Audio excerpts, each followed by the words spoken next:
Morning, Botai. Erev Shabbat Shalom. Now that we've changed the clock and we're back to Eastern Standard Time, the days are very short during the winter. And especially when it comes to Shabbat, we have to be careful with regards to Tefillah. There's Mishnah in Pirkei Avot. Rabbi Shimon Omer, Heveh Zahir b'Kriyat Shema u'Tefillah. Person has to be careful with regards to Kriyat Shema and Tefillah to make sure that they're done appropriately and at the proper time. Now, first of all, let's go with the latest time for Kriyat Shema, the time of the Gaon of Vilna and the Rambam. Now in New York, the latest time to be yotzei the mitzvah of Kriyat Shema shel Shacharit is at approximately 9:10 a.m. That's pretty early. That's not the earlier time of Magen Avraham, that's the later time. So anybody who's waking up past that time on Shabbat morning has lost the mitzvah of Kriyat Shema shel Shacharit. The mitzvah is gone. That's number one. Number two, with regards to Tefillah. With regards to Tefillah, the halacha is, the Gemara tells us in Masechet Berachot in the fourth perek that preferably a person should be done praying, person should pray Amidah of Shacharit by the end of the fourth hour of the day. End of the fourth hour of the day now is give or take in New York at about 10 o'clock. Now, if a person has not, the halacha is, the Gemara says that a person can continue to pray Amidah of Shacharit until Chatzot, which is at approximately now 11:40. But there's a machloket poskim, is that only if a person, if that was accidental, a person forgot, a person by mistake overslept or whatever it was, then he can continue to pray until Chatzot. What if he did it b'mezid? What if he did it knowingly? He knew that the time of Shacharit had to be prayed by the end of the fourth hour, and he, on purpose, he didn't. He waited. Is he still eligible to pray Shacharit until Chatzot or not? Machloket poskim, two versions in the Bet Yosef. La'alacha, all the poskim achronim bring down.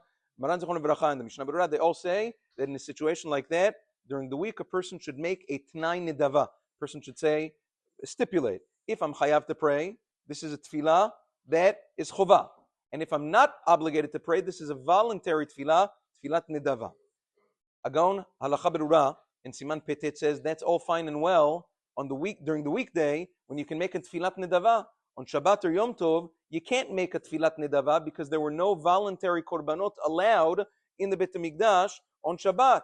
And if that's the case, you can't make Tefillat Nedava. Says the Halacha Berurah, an interesting chidush. He says that the Halacha is that if a person on purpose did not pray, for instance, let's say you know your minyan, there are minyanim out there on Shabbat. I didn't want to believe it, but there are minyanim that start at 9, 9:15, 9:30. There are minyanim like that. And if that's the case, especially if you're starting with korbanot, and then there's a little chazanut and whatever it is, first of all, Kriyat Shema is down the tubes. Second of all, Tefillah, according to this, you wouldn't hit Tefillah Ta'amidah by 10 o'clock, and this is called doing it on purpose. And therefore, according to the Halacha Berurah, this kahal would not be able to pray Amidah Shel Shacharit after the fourth hour of the day. Now, there are poskim that disagree with the Halacha Berurah. Maran Zechon V'Bracha in Yabia Omer Chelek Tet Siman Kufchet disagrees with the Halacha Berurah. So does the Yalkut Yosef. They say a person still would be eligible to pray Tfilat Shacharit until Chatzot. But nevertheless, why would you set up the Tfilah for failure according to some poskim? Number two, Birkot Kriyat Shema. You know, before Tfilat Amidah, there's Yotzer Or V'Choshech, Baruch Ata Hashem Yotzer HaMeorot, Baruch Ata Hashem Ohevet Amo Yisrael, Abochar B'Amo Yisrael Be'ahava. You have Baruch Ata Hashem Gal Yisrael. All sorts of brachot before and after Kriyat Shema and before the Amidah. According to, well, not everybody, but according to Maran Shulchan Aruch, and that's the halacha, after the fourth hour of the day, at 10 o'clock, tomorrow, you can't make these brachot anymore. It's bracha levatala. So those minyanim that are praying that late, you're also by default missing these brachot. Basically, the moral of the story is here that makes the tefillah kind of handicapped. Why would a person do that? Gabayim have to get with the program, and so do Rabbanim, that even during the winter, yes, sleep on Shabbat is very important. And sleep on Shabbat is also very high quality.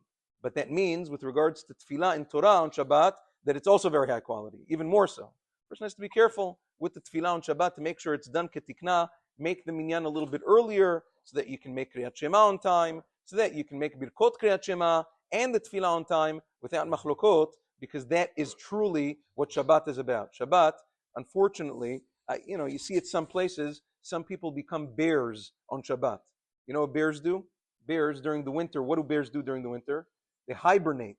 They go into a cave, hibernation, they sleep for days or months or whatever, they wake up, all groggy just to eat something real quick, and then they go back into the cave.